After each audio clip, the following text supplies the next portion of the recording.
नमस्कार, मैं हूं अतुल सिंघल। स्वागत है आपका एक बार फिर से हमारे खास कार्यक्रम मुद्दा में।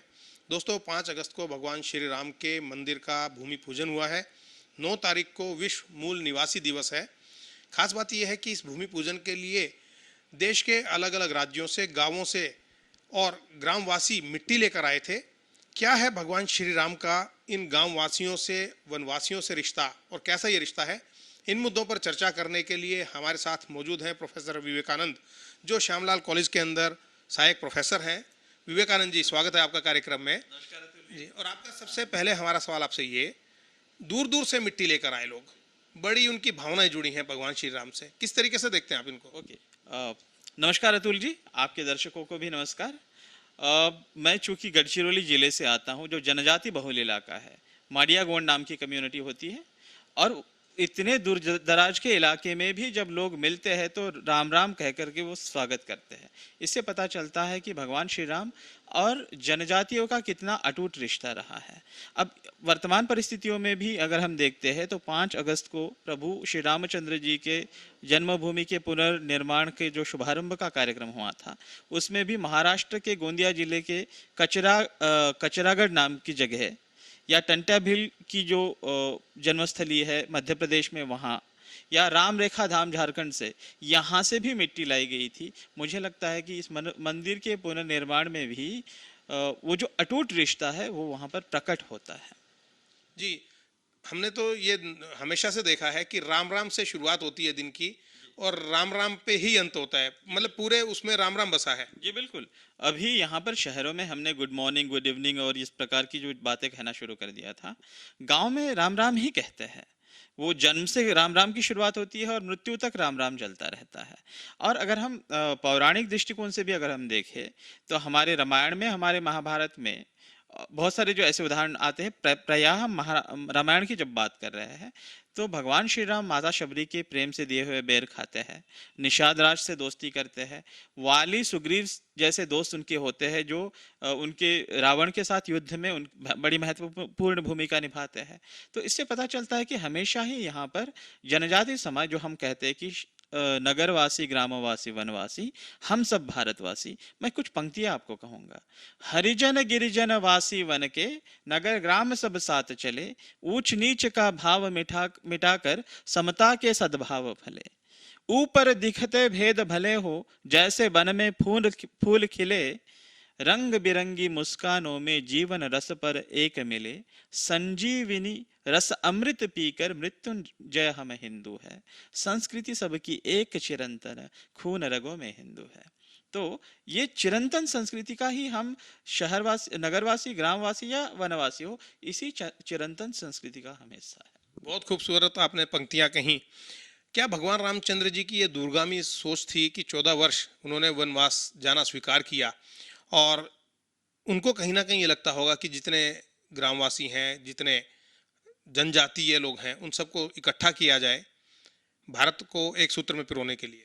बिल्कुल। आप अगर भगवान श्री राम को हम जब भी देखते हैं तो हमारे वो सांस्कृतिक आइकन है, जिनको हम इंग्लिश में आइकन कहते हैं, सांस्कृतिक नायक है।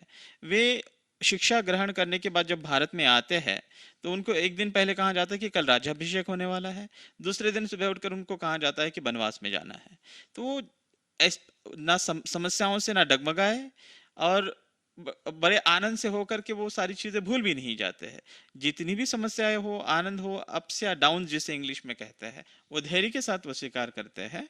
और इसलिए मुझे लगता है कि आपने जो बात कही थी कि प्रभु श्री राम जब वनवास में जा रहे थे, वो निश्चित ही इस प्रकार का अनुमान हम लगा सकते हैं कि ये विस्तृत फैला हुआ भारत का जो भूभाग है, जिसको हम पिलग्रिमेजेस कहते हैं, और भारत एक राष्ट्र जो है, ये सारे जो कश्मीर से लेकर कन्याकुमारी तक हमारे शक्ति पीठों में हमारे शंकराचार्य ने जो 4 पीठ निर्माण किए हैं, इन सभी में हमारे सांस्कृतिक विरासत को हम देखते हैं। हमारी एकता का जो मंत्र है, मूल मंत्र है, वो हम पाते हैं उनमें।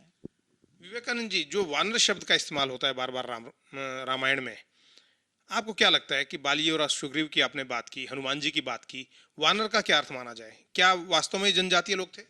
देखिए, इसको एक विपर्यास है। वानर का मतलब ये हुआ कि जो वन में रहते थे, वन में रहने वाले नर, तो उनको वानर इस प्रकार से कहाँ गया होगा एक, लेकिन ये नहीं था कि वो वानर है या फिर उनको एक एक बंदर है या फिर उनको एक क्या कहते हैं अर्वाच्य भाषा जिसे कहते हैं, इस प्रकार की भाषा का इस्तेमाल नहीं किया गया था। ये समाज में एक जो फूट और डिवीजन का माहौल बनाने वाले जो भी कुछ प्रवृत्तियां है, विधर्मी प्रवृत्तियां है या देश को तोड़ने वाली इस प्रकार की प्रवृत्तियां है, इस प्रकार का माहौल बनाती रहती है। लेकिन मुझे लगता है कि अभी जो 5 अगस्त का जो प्रभु श्री रामचंद्र जी के मंदिर के पुनर्निर्माण का जो कार्यक्रम हुआ है, सारे समाज ने जिस प्रकार से एकता दिखाई हुई है, इससे बड़ा स्पष्ट हो चुका है कि ये विधर्मी शक्तियाँ, ये विभाजक शक्तियाँ, इनका और लंबे समय तक इस देश में चलने वाला नहीं है।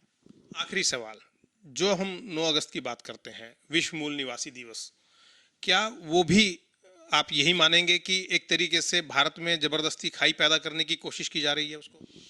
विश्व मूल निवासी दिवस की बात जब हम करते हैं तो हमें ये समझने की आवश्यकता है कि उसकी वास्तविकता क्या है। तो हमें ये उपनिवेशवाद में उसका जो ओरिजिन है, उसकी शुरुआत हमें नजर आती है।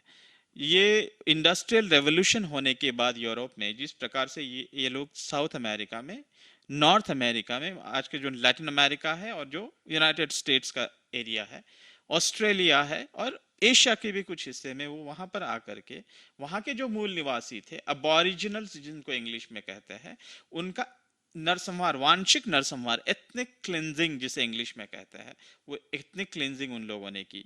और इनके इस प्रकार के ये जो छलावा था, इस प्रकार का इनका जो एट्रोसिटीज थी, इससे डर करके ये लोग जंगलों में जाकर छुप गए। अब जब 1945 के बाद में वगैरह जब ये economic and social council, trusteeship council, ये यूनाइटेड नेशंस के माध्यम से जो भी एक इनिशिएटिव्स लिए गए, तो ये लोग समाज जीवन में आने लगे, अपने अधिकारों की मांग करने लगे और अपनी सांस्कृतिक पुनरुत्थान की बात करने लगे। हमने अभी चर्चा की थी कि हमारे यहाँ पर नगरवासी, ग्रामवासी, वनवासी हमेशा ही इनका मेल मिलाप रहा है। जो कल्चरल एक्सचेंज, सांस्कृतिक जो एक्सचेंज था, वो हमेशा हमारे बीच में रहा है। इसलिए हमारे यहाँ पर कोई एथनिक क्लिनजिंग ये भाव नहीं है, कोई बाहर से आया नहीं है कोई। लेकिन विवेकानंद जी, आर्थिक असमानता जरूर है, उसको दूर करने की बात होती है। उसको जब तक दूर नहीं करेंगे तो ये सवाल खड़े होते रहेंगे। ये बहुत महत्वपूर्ण सवाल आपने उठाया है।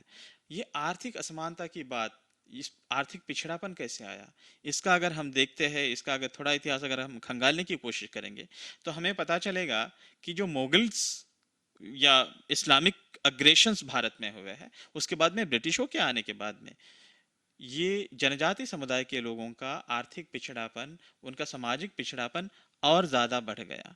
अगर उसके पहले अगर देखें हम, तो रानी दुर्गावती से लेकर के अनेक सारे जो राजा थे जनजाति समुदाय से, तो ये राजा लोग हुआ करते थे। रानी पद्मावती, गोंड राजाओं की एक परंपरा रही है, तो ये सब राजा लोग हुआ करते थे। तो एक लंबे केवट भी राजा थे अपने उधर के साम्राज्य। निषाद राज, ये सब राजा थे। तो इसलिए हमें समझने की आवश्यकता है कि ये बाहरी उपनिवेशवादी या फिर बाहरी ताकतें आकर के यहाँ के समाज का जिस प्रकार से शोषण हुआ है, इसलिए एक आर्थिक पिछड़ापन आया है।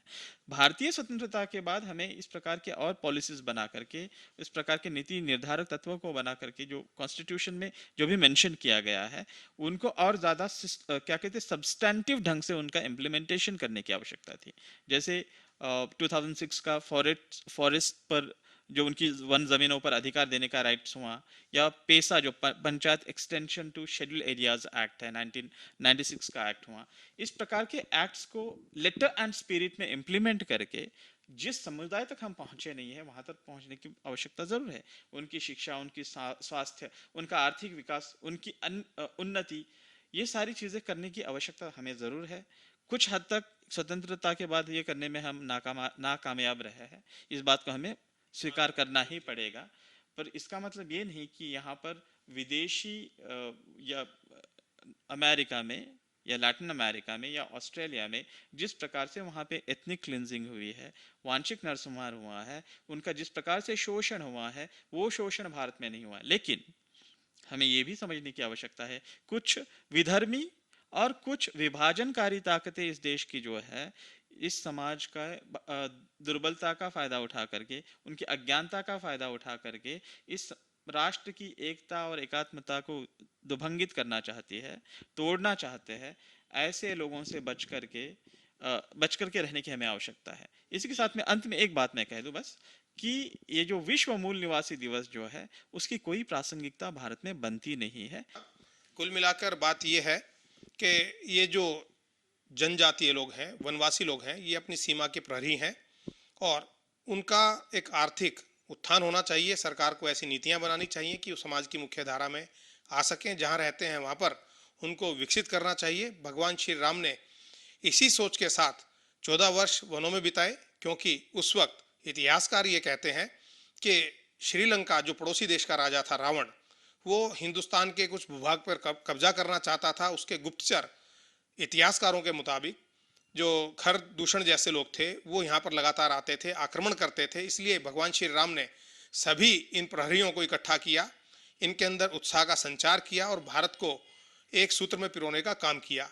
और भगवान श्री राम के आदर्शों पर चलकर हमें फिर से ऐसे ही भारत का पुनर्निर्माण करने की आवश्यकता है।